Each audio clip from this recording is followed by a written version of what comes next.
Hello friends, જય અંબે, જય માતાજી. કેમ છો બધા? મજામાં? સ્વાગત છે તમારું મારી રસોઈની ચેનલમાં. હેપી ધનતેરસ. આજથી લક્ષ્મી માતાની પૂજા કરશે, પછી રોટલી નહીં કરે. 4-5 દિવસ લોકોને ઘેર રોટલી ના થાય, ભાઈ બી પછી રોટલી કરતા હોય છે. અમારા ઘરે બી એવું હોય છે કે તવી નથી મુકાતી, અને કોઈ મારા જેવા હોય કે ભાઈ એમને રોટલી વગર સંતોષ ના થાય, પૂરી ભાવતી ન હોય.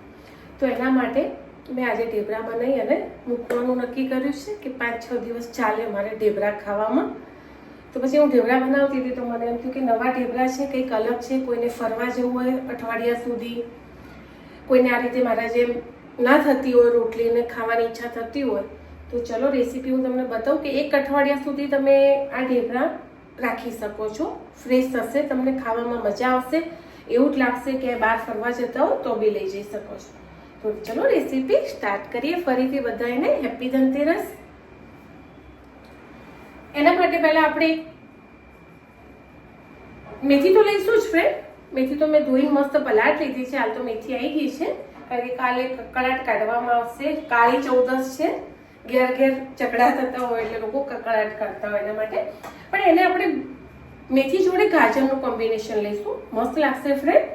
તો અંદર સ્વીટ ઉમેરવું બી નહીં પડે. ખાંડ ગોળ જે ઢેબરામાં ઉમેરતા હોય એનું નેચરલ સ્વીટ આવી જશે. અને એમાં લઈશું કોથમીર, મરચાં, લસણનો ટેસ્ટ ભરપૂર. તો પહેલાં કોથમીર, મરચાં, લસણ સારા એવા વાટી લેવાના, તો તમને આ ઢેબરા ખાવાની મજા આવશે. નહીં શાક જોઈએ, નહીં દાળ જોઈએ, કશું જ નહીં, નહીં ચા જોઈએ. એટલું ઢેબરું બી તમે રોલ વાળીને ખાઈ શકો. તો ચલો પહેલાં કોથમીર, મરચાં, લસણ બરાબર વાટી લઈએ. તો ચલો, ગાજર છીણી લીધું છે. હવે લઈશું આપણે મેથી, ટેસ્ટ અનુસાર, તમને જેવી ભાવે એવી.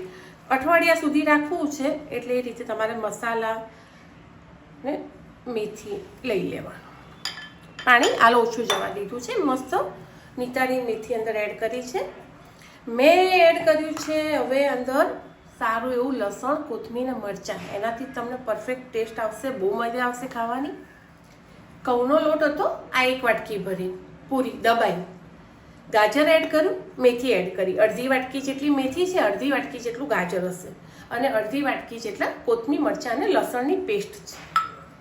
હવે એડ કરીશું આપણે 1 ચમચી જેટલો અજમો, નાની. 2 ચમચી જેટલા તલ.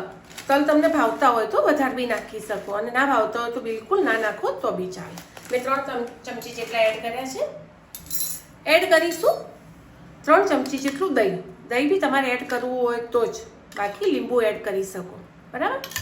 અને ખાંડ કે ગોળ એડ કરવો હોય, નાખતા હોય તો નાખી દેવાનું. મેં ગાજરની સ્વીટનેસ લીધી છે એટલે મેં નથી એડ કર્યું, બરાબર. હવે આમાં નોર્મલ આપણે રોજના મસાલા એડ કરીશું, જે દાળ ભાત શાકમાં વપરાતા હોય છે. ટેસ્ટ અનુસાર મરચું એડ કરીશું. તો 2 ચમચી મરચું લીધું છે, 1 ચમચી હળદર લીધી છે, અને 1.5 ચમચી જેટલું મીઠું એડ કરીશું. મીઠું તમે જે રીતે ટેસ્ટ ખાતા હોય એ રીતે, બરાબર. નોર્મલ મસાલા આવી ગયા. હવે તેલ એડ કરીશું 3 ચમચી જેટલું દહીં છે ને એટલું જ. લીંબુ એડ કરો તો 1.5 ચમચી જેટલું લીંબુ એડ કરજો, ખાવામાં તમને મજા આવશે અને બગડે બી નહીં ઢેબરા. બીજું 3 ચમચી જેટલું તેલ એડ કરીશ. ઓછું કરવું હોય તો બી ચાલે, પણ બને ત્યાં સુધી અઠવાડિયા માટે રાખતા હોય તો પ્રોપર મસાલા અને તેલનો ઉપયોગ કરજો. બહાર જતા હોય, હોટલનું ના ખાવું હોય ફ્રેન્ડ, તો સૌથી સારામાં સારી વસ્તુ છે. અને આમાં જેટલો લોટ બંધાય પહેલાં એટલો ટ્રાય કરવાનો, પછી જોવે તો થોડું લગભગ 2-3 ચમચી જેટલું જ પાણી જોઈશે, બાકી પાણી નહીં જોઈએ. આમાં જ લોટ બંધાઈ જશે. ગાજરનું પાણી આવે, દહીં છે, લસણ, કોથમીર, મરચાં છે, અને લોટ બધા માપના છે એટલા માટે. અને હવે આ એકલા ઘઉંના કરવા હોય તો આમાં તમારે બાજરીનો અને ચણાનો લોટ ઉમેરવો હોય તો બી તમે ઉમેરી શકો છો. મેં નથી લીધું, ખાલી નોર્મલ એકલા ઘઉંના જ કરી રહીશ. પણ ઉમેરશો ને તો સારું રહેશે, ખાતા હોય તો.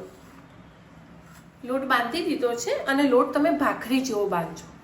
રોટલી જેવો કે આપણે નોર્મલ ઢેબરાનો બાંધીએ છીએ ને એવો ના બાંધતા. અટોમણ વગર વણી શકો ને એવો લોટ તમે આ ઢેબરાનો બાંધજો, તમારા 8 દિવસ સુધી કશું જ નહીં થાય. ચલો વણીને આને શેકી લઈએ. જો કેટલો લોટ કડક છે. પેલું આપણે લોયો કરીએ ને તો આપણે હાથમાં લોટ ચોટે, મારા હાથમાં નહીં ચોટે. તો બસ એ રીતે. અને નાના નાના મસ્ત માપના બનાવવા હોય કે મોટા બનાવવા હોય, પતળા બનાવજો, બહુ જાડા ના રાખતા. બરાબર. એના માટે મસ્ત લોયો કરી લેવાનો. ચલો બરાબર, આ રીતે મેં વણી લીધું છે. પતળું અને મોટું વણજો એવું હોય તો, અને ના બહુ મોટા ના કરવા હોય તો નાનું કરજો, પણ એમાં બહુ તમે જાડું ના રાખતા, મતલબ લોયો નાનો લેજો. બરાબર, વણાઈ ગયું છે. હવે એને શેકી લેજો ફ્રેન્ડ. સહેજે જ અટોમણ લેશો તમારે ફટાફટ વણાશે. નહીં વેલણ ઉપર ચોટે કે નહીં ઓરસિયા ઉપર, પણ રોટલી કરતાં બી પતળા વણવાના. ચલો એક બાજુ આપણે શેકી બી લઈએ છે ને.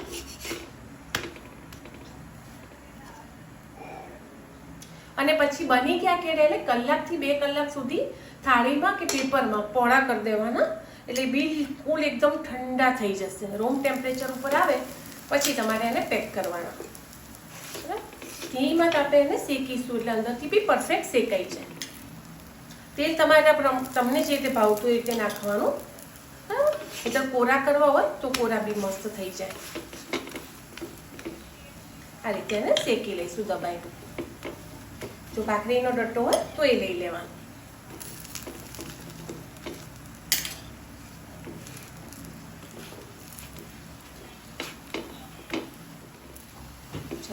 લઈ લઈશું થાળી. તૈયાર છે આપણું ઢેબરા. એક હોય એને ઢેબરું કહેવાય, વધારે બનાવો એને ઢેબરા. ઓકે, લઈ લઈશું થાળી. એકદમ પતળું છે કઈ. ચલો બધા રીતે બનાવી લઈશું અને એને મોટી થાળીમાં કે એમાં અલગ અલગ તમારે એને ઠંડા થવા દેવાના. તૈયાર છે આપણા મેથી ગાજરના ઢેબરા. કઈ જ મોટી વસ્તુ નથી. 8 દિવસ સુધી તમે આને સ્ટોર કરી શકો. બાય ફ્રેન્ડ, મળીએ આગળના નવા બ્લોગમાં. એ રીતે બધા બનાવી લઈશું.